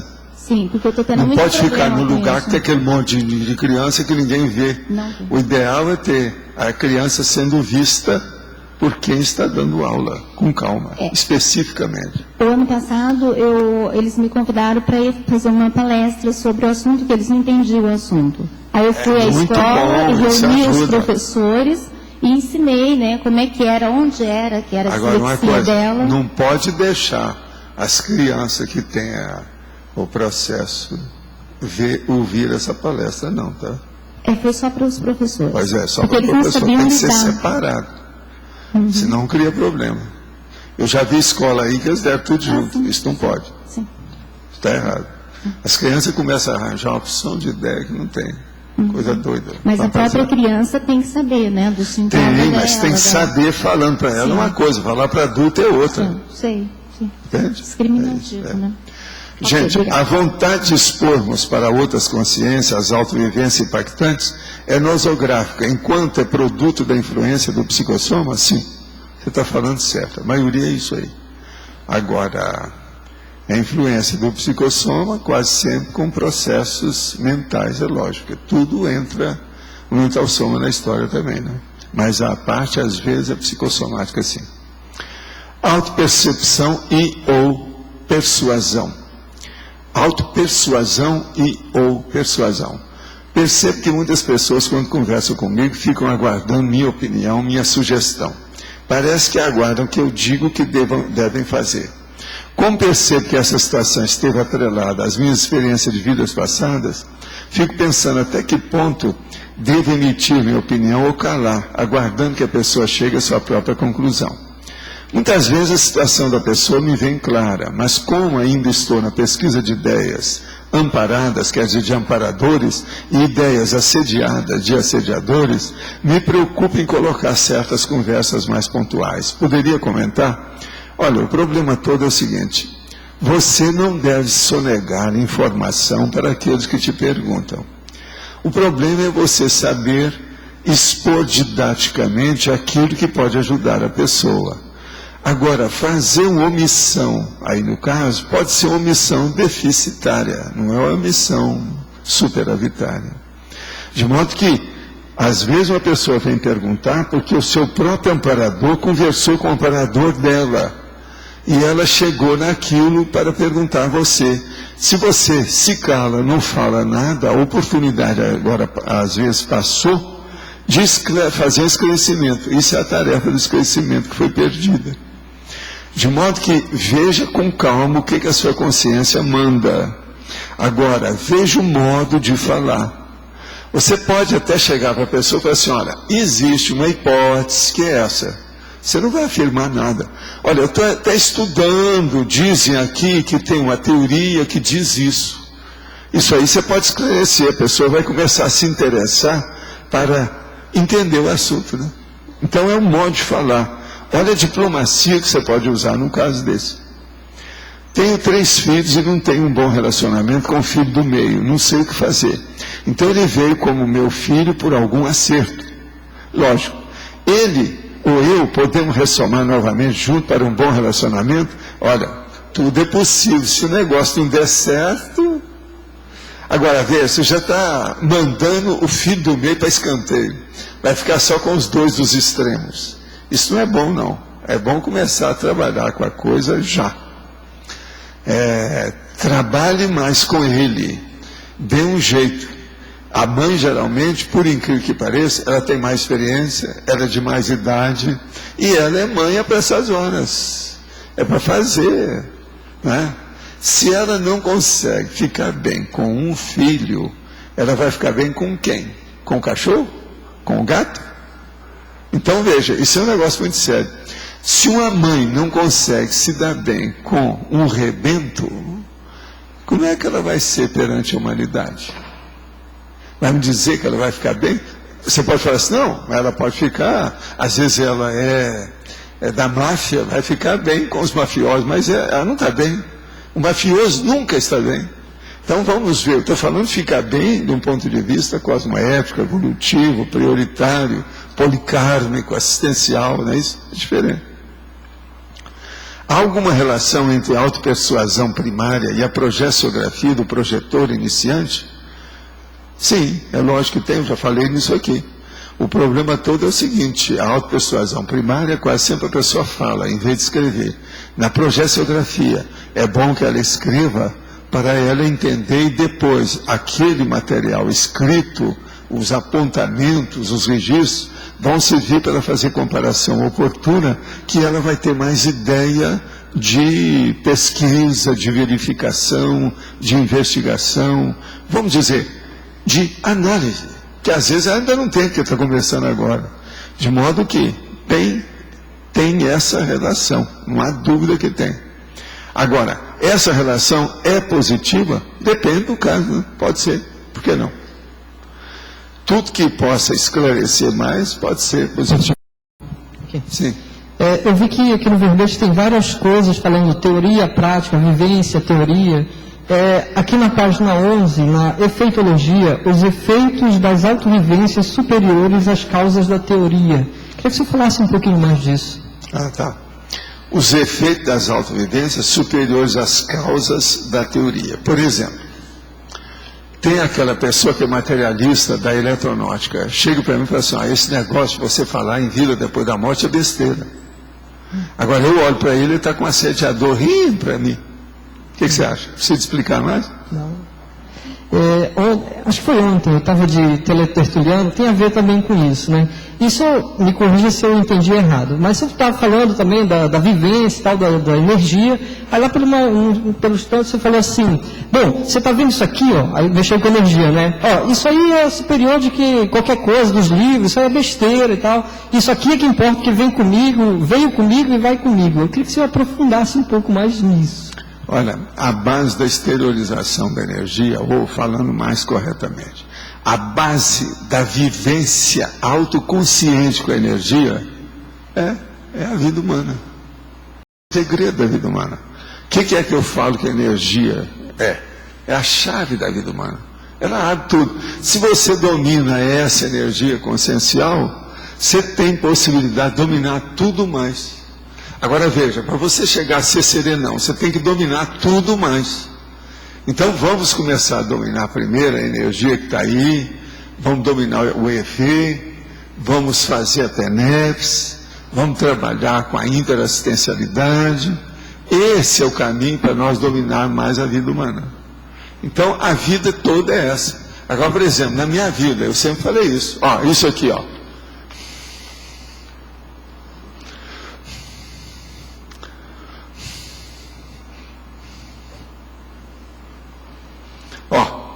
nessa direção, teve alguém que sentiu a energia? Você sentiu aqui? Você sentiu lá? Ela sentiu, ela está lá em cima, ela sentiu também. Então, isso aqui que é a coisa mais séria. Agora veja, para isso, se a gente faz uma coisa dessa com a pessoa que é jejuna, totalmente virgem, boboca, não entende nada, casca grossa, ela vai falar, não, isso é sugestão, isso é hipnose que você está fazendo. Agora a gente fala assim, não, então agora é você que vai fazer para mim. Vai chegar um dia que ela vai conseguir mandar energia para valer. Eu falo assim, eu agora estou sentindo energia assim. Vamos agora colocar com outra pessoa. Isso tudo fazia. Esse aqui é o problema do diagnóstico, tira tema. Você está entendendo como é que é? Então veja, aí a gente arranja, vai chegar num certo ponto que ele vai mandar energia, aquela pessoa, homem ou mulher, vai mandar energia de uma tal maneira que não só eu vou sentir, mas várias pessoas vão sentir. Então veja, fica muito ruim lá pelas tantas, ele que está mexendo com energia não sentiu nada. Vocês estão começando a entender, né? Mas veja, a gente não pode fazer isso com todo mundo, que a maioria não pretende participar de nada que você pede. Você quer fazer, você não quer. Não, você quer me hipnotizar, eu não entro nessa. Não quero saber disso, vira as costas e vai embora. Então o problema da vida é esse. Se você domina as energias, 50% de tudo que falam por aí perde a razão de ser. Você vai mandar tudo para aquele lugar. Agora, manda para um lugar bom, que seja assim de assistência, uma comunex extrafísica, etc., assistencial. Não vai mandar para o infernão ou para a baratosfera, tá certo? Mas o problema é esse. Por quê? A maioria das coisas vão perder a razão de ser. Sem o problema da energia consciencial, ninguém pode compreender a vida humana. Essa vida que nós temos aqui. Sempre vai ficar tudo lacunado. Não tem jeito. Com a energia as coisas começam a funcionar direito. Por quê? Porque para você compreender a vida humana, você tem que sair dela. Para sair dela, você tem que conhecer a energia. Como é que a pessoa vai fazer uma projeção, por exemplo, mexer com aquela evidência, entender o fenômeno parapsíquico sem saber o que é energia consciencial? A energia é o agente que a consciência tem no cosmos. Só existem duas coisas no cosmos: consciência e energia. A energia não tem inteligência própria, ela não pensa por si, ela não decide as coisas, sempre tem uma consciência atrás. Então, quanto mais você domina a energia, mais você domina o mundo. Pode falar. Valdo, ali na página 12, exemplologia, autopersuasão primária inicial. A condição da consciência caloura quanto à prática, contudo, ainda com possibilidade de superar de imediato o problema vivencial. Eu gostaria que tu comentasse um pouco como que se dá essa superação imediata do problema. A hora que a pessoa começa vendo o que é essa autopersuasão que ela está usando, ela vai falar assim, realmente eu estou usando um recurso que eu ainda não tinha pensado. Então ela vai começar a ver, é a minha memória que está falhando, falhando, eu tenho dislexia, o que é que eu tenho? Eu tenho uma hipomnésia, eu sou ruim, dá branco comigo. Geralmente uma pessoa dessa dá branco, ela vai falar, daqui a pouco vai, o que a gente estava falando? Você está entendendo? Isso é o branco mental. Então a pessoa começa a examinar isso aí. Agora veja, a condição da consciência caloura quanto à prática, contudo ainda com possibilidade de superar de imediato o problema vivencial. Depende dela. Ela está começando. Isso aí pode chegar lá. Agora, a prolongada, a condição da consciência veterana, decidofóbica quanto à prática, ou em dúvida quanto à aplicação da mesma. Então essa não tem jeito.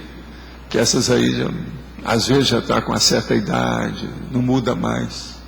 O negócio todo, o turning point, aquele negócio mais bravo, a encruzilhada da vida, é lá, a hora que chega ali, lá, está lá, dos 40 aos 65, ali, depois dos 40. Entende? A meia idade. Aquilo ali que é o bravo. Aí começa a piorar tudo. Começa a fazer fixação, coagula tudo, aquilo está engessado. A pessoa estagnou. Ela não muda mais, não sai do lugar. Aí tudo dá para trás. Então tem pessoa que ela tem a memória falhada a vida inteira. Ela nunca cuidou disso. Ela tem lacuna o tempo todo. Você deve conhecer gente assim. Isso é comum. E quando a memória, no caso, quando a memória remota da pessoa é boa, mas a memória próxima, não. Não, isso é o normal. Todo mundo é assim.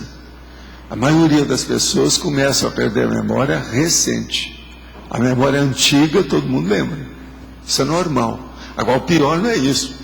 O pior é que isso parece que a holomnemônica toda é assim. Não é só a memória do corpo, não. A memória geral também, a grande memória, a memoriologia, toda pessoa é assim. A gente lembra de coisa muito antiga, mas não lembra quando é que você esteve, por exemplo, 2 anos antes de ressomar. Qual foi a Comunex que você estava? Nas retrocognições isso é um problema para as pessoas, entende? Muito problemático. Então, é um problema sério. Memória recente é o mais difícil que tem para guardar. É aquilo que eu falo, hoje é sábado, anteontem, quinta-feira. O que é que você fez às 2h15 da tarde? Às vezes a pessoa não lembra de nada disso mais. É um custo até ela lembrar o que ela está fazendo, como é que foi. E isso é recente. Dicas para superar o registro, o que poderia ser feito? Registro, ler bastante e olhar também quais são as palavras engripadas, palavras problemas que a gente fala. Quais são as palavras problema para você reter? Tem coisa que você não lembra nunca. Às vezes é o nome de uma pessoa, às vezes, entende, é o nome de uma cidade, às vezes é o nome de um fenômeno. Você não lembra. Então é preciso dar um jeito de reter aquilo. Você tem que superar, tem que fazer exercício nisso aí. E isso não é tão difícil, não. Com o tempo a pessoa consegue superar isso tudo, quando ela quer. Pode falar, Thaís. Professor, eu gostaria de entender como é que faz quando uma pessoa ela começa a ter um processo de desconfiança do próprio estado de equilíbrio mental dela. E à medida que vai fazendo essa pesquisa, isso causa mais insegurança e desequilíbrio. Como que ela pode apartar isso sem entrar no autoassédio maior? A primeira coisa, ela tem que ver na consciência terapia para ver o processo de assédio que ela tem. Isso aí é assédio. Outra coisa, ela está querendo ficar desorientada. É o desor, como nós chamamos. Isso aí tem que ver por quê. Então, por exemplo, na consciência terapia, você pode analisar, ver o que a pessoa tem, de que modo que é. Vão analisar o processo parapsíquico dela, como é o problema do sono, como é que é a alimentação dela, dieta, isso tudo influi. Outra coisa, quais são também os traumas, o problema, por exemplo, do estresse que ela passou agora recentemente, que aquilo começou a acontecer. Por que ocorreu isso? Tem que examinar a vida emocional da pessoa, porque às vezes o processo é totalmente emocional, à base de tudo que está ocorrendo. Isso então é um processo da consciência terapia o mais depressa possível. Aí na consciência terapia pode ser que eles vão indicar a pessoa para ir, por exemplo, numa dinâmica de parapsiquismo, para poder começar a ajudar, tal. Tem uma série de condições aí, pode ajudar. E qual é o limite da pensionização em relação à autopersuasão primária e essa questão da autopesquisologia? Olha, o limite não existe, depende do que a pessoa está pesquisando. Se ela está equilibrada para fazer isso, ela pode ir longe, para estudar o problema da memória, não só a memória, mas todos os atributos conscienciais, milhões de coisas, isso aí varia infinito. Depende da pessoa. Mas então, assim, uma sugestão que você poderia dar quando a gente for estudar tema nosográfico com a gente mesmo. Qual seria esse? Com a gente mesmo aí fundo, estudar tudo. Agora, uma coisa que eu recomendo muito é ver quem é que já teve nesse problema, que já escreveu o livro. Então, coloque, por exemplo, um médico que esteve com esse mesmo problema seu, e ele é médico, e ele estudou o caso dele. Hoje já tem obras, entende, autobiográficas sobre todos esses aspectos aí. Isso é que eu recomendo a todo mundo. Agora, como a biblioteca disso? Por exemplo, hoje, sobre o processo da bipolaridade. Existe uma dúzia de livros sobre esse assunto que vale a pena ler. Tem brasileiro, tem do exterior, tem muita coisa. A maioria está traduzido. Vale a pena ver tudo. Agora, o ideal é a pessoa ver, no caso que ela for examinar, ver o que ela entra. Não, isso aqui bate comigo. Então, ela marca aquilo tudo para ver como é que as pessoas arranjaram a saída. Entende? Porque ninguém tem a mesma doença igualzinha do outro. Sempre tem um temperamento que é diferente, que já influi demais na manutenção e na apresentação, ou na execução ou desenvolvimento da doença. Entende? De modo que isso também vale a pena pensar. Obrigada. Outra pergunta aqui. Poderia explicar o que significa ampaquinas? O que é isso? Ampaquinas, eu não sei o que é. Eu escrevi isso em algum lugar, saiu errado isso. Ampaquinas. É medicamento para a memória? Eu não sei. Alguém conhece isso? Você conhece alguma coisa disso? também não. Ó, eu não sei. Sou analfa nesse assunto. Não conheço nada dele. Tá certo? Professor Valdo. Quem é aqui? Aqui, no ar. Aqui no ar. Aqui. Aonde? Nossa. Sim. Professor Valdo, quando a pessoa ela já percebeu essa questão de um bloqueio de chakra, né? Ela tem uma visão de conjunto de como ocorre assim o processo com ela. Eu queria entender assim, o processo de entendimento para fazer esse desbloqueio. Quer dizer, o entendimento do processo... O desbloqueio é fácil, não é tão difícil assim de entender. É só a pessoa não pensar nada errado, nada desequilibrado, nada mal. Sim. Pensar tudo com equilíbrio e para frente, ter bom ânimo. Nada de ser derrotista, da sinistrose, da catástrofe. Vai pensar o positivo, pensamento positivo. Com a pensanização positiva, a pessoa melhora. E ela vai poder entender o que se passa com ela. As pessoas, geralmente, elas se perturbam com o negócio porque elas pensam errado. Pensando errado, ela piora a doença que ela tem na cabeça. Aí o bloqueio fica fixado. Por isso que tem muito bloqueio fixado, que é energia negativa. E no caso de um bloqueio, assim, em pouco tempo ela pode reverter essa situação com energia, né? Não, trabalhando com... às vezes, por exemplo, esses bloqueios que existem na cabeça da pessoa, se não há uma concomitância de algum órgão muito sério afetado, por exemplo, um tumor, uma disfunção, uma hepatopatia muito séria do fígado, um processo renal, a pessoa, às vezes, com 2, 3, 5 sessões, por exemplo, de arco voltaico, ela pode melhorar. Agora, depois que ela melhora, o problema é ela fixar isso. Vai depender dela, porque tem gente que é o seguinte, você ajuda o arco voltaico dela hoje, depois da manhã ela aparece do mesmo jeito. Então, amanhã ela se passou muito bem. Depois de amanhã, ela já começou a pensar mal de novo, do jeito que era antes, piora tudo de novo. Aí vem assediador, começa o bloqueio de novo. O senhor, quer dizer, é importante ela fixar, focar em cada chakra para desbloquear, para ela poder dominar. Isso aí ajuda, mas isso é bobagem. O processo é usar o estado vibracional para matar tudo por atacado, e não a varejo. Usa toda a sua força, a vontade da pessoa para exteriorizar a energia em favor do mundo. Com isso ela vai melhorar, ela passa por tudo quanto é chakra, ela melhora tudo. Ela ultrapassa até esse problema da energia em circuito fechado, entendeu? Ela vai longe. Então o problema é usar tudo que ela tem, usar o arsenal que ela tem de energia, tudo, colocar tudo. Abrir o canil, coloca todos os cachorros latindo. Você está entendendo como é que é? Põe tudo a funcionar. Isso é que é o ideal. Sempre é muito melhor assim do que de outro modo. Uma pessoa que entra aí por atacado, ela tem muito mais chance de melhorar do que entender o processo a varejo. Não, tem que fazer isso, cara, disso aqui. Isso é só no início que a pessoa está localizando e fazendo a identificação, o diagnóstico. Isso é apenas, você está entendendo? É uma anamnese. Ela está avaliando a situação. Agora, depois, quando ela já sabe o que é, o problema é usar tudo para limpar. Para ela ter a psicosfera toda limpa. Entendeu? Harmonizada.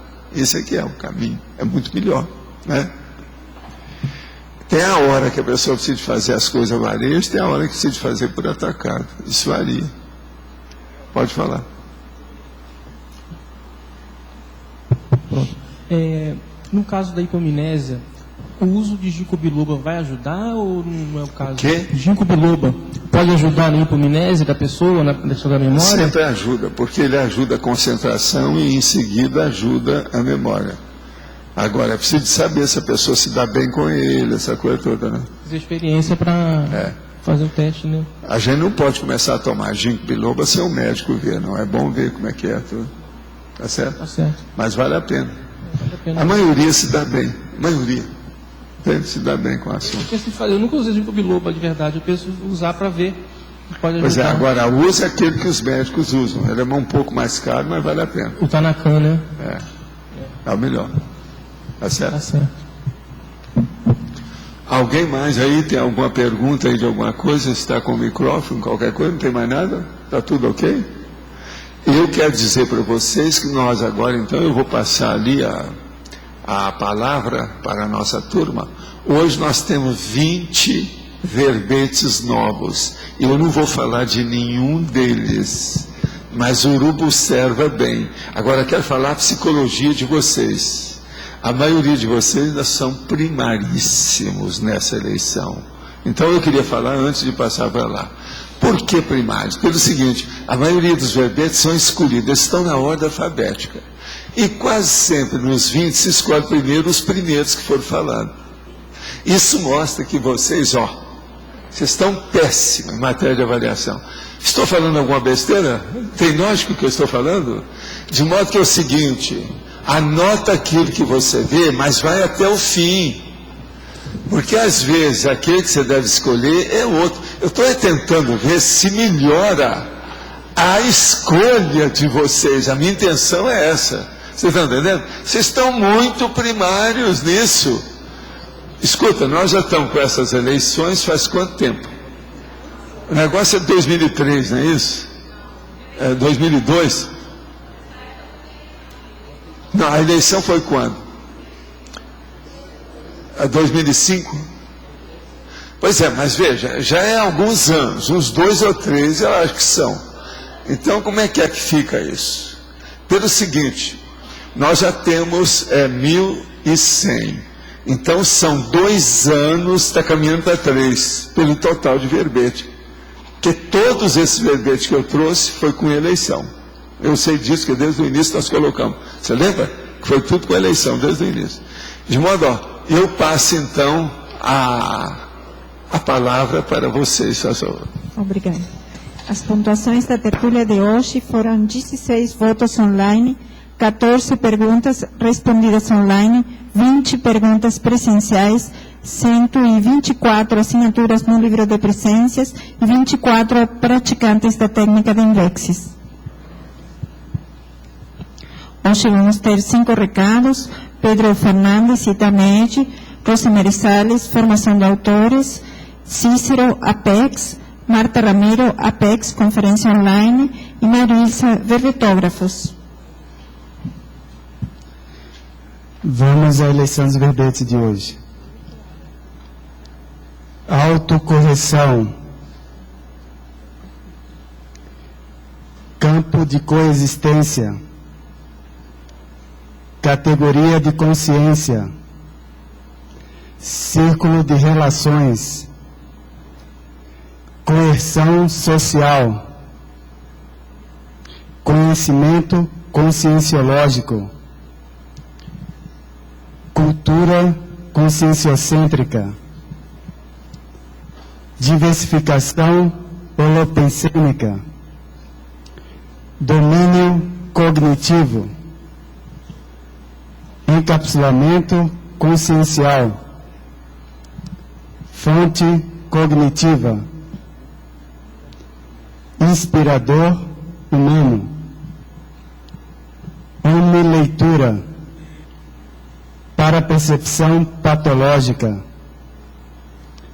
Silêncio cosmoedificador. Tema homeostático. Tema neutro. Tema nosográfico. Teto parapsíquico. Tradução parapsíquica. Pessoal, boa tarde a todos. A gente gostaria de lembrar que hoje é o último dia para quem tem interesse de fazer o plano de saúde da Itamed, que nós vamos ter uma funcionária da Itamed aqui fora, no hall de entrada do tertuliário. E para aqueles que não deram seu nome ainda, podem tirar suas dúvidas com ela. E para quem já deu o nome e tem interesse, há um formulário sobre a saúde de cada um interessado que ela está disponibilizando lá também. Então, qualquer dúvida, essa funcionária para tirar essas dúvidas ou qualquer outras questões. Obrigado. Bom, nós gostaríamos de convidar todos para o curso Formação de Autores. Mais uma turma se iniciando agora em março. Eu não sei se todos assistiram, né, os teletertulianos, a tertúlia de domingo passado, mas o professor Valdo usou essas palavras. Tem alguns cursos que são graves, sérios e permanentes. E o curso Formação de Autores é um deles. Então, isso, para mim, assim, teve um impacto muito grande pela seriedade que representa esse curso. Então, a pessoa que ela não se inscrever agora, ela só vai ter oportunidade de fazer o curso daqui a 1 ano, em março do ano que vem. Então, assim, a gente está, né, dando essa chance, as inscrições já estão abertas no CAEC, são 7 módulos, cada módulo são 22 horas aula, não só de aula, de dinâmicas, de campos bioenergéticos, de holopensene da escrita. E o que vai permanecer aqui nessa dimensão é a escrita. Então, a gente está aqui abrindo oportunidade para vocês. Os valores, eles estão já divulgados aqui o valor é R$ 1.190 à vista, R$ 1.260 parcelado em 10 vezes. Mas esse valor ele pode ser negociado e quem é de Foz do Iguaçu tem desconto sobre esse valor. Então, a pessoa pode se dirigir até a recepção do CAEC e fazer a sua inscrição. Obrigada. Boa tarde a todos. Gostaria de convidá-los também para participar do curso Retrocognições, com o professor pesquisador Wagner Alegretti. O professor Wagner já pesquisa esse tema há muito tempo, tem um livro publicado sobre o assunto, o livro Retrocognições, Lembranças de Vivências Passadas, e ele vai estar ministrando esse curso aqui em Foz do Iguaçu no dia 25 de fevereiro. Faz parte aí da semana da Maxi Proexis, e o curso vai ser no período da tarde e à noite. O valor das inscrições é R$ 90, isso à vista, ou R$ 100 parcelado.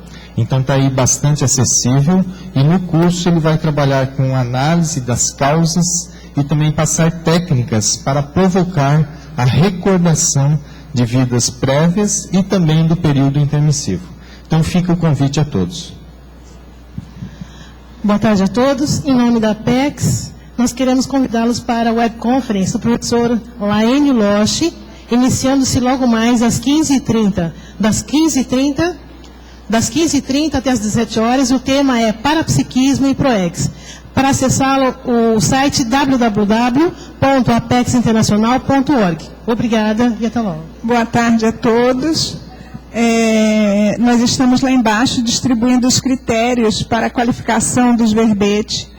Mesmo para as pessoas que não entregaram verbete, mas estão com vontade de fazer algum verbete, os critérios estarão à disposição. Ok? Boa tarde.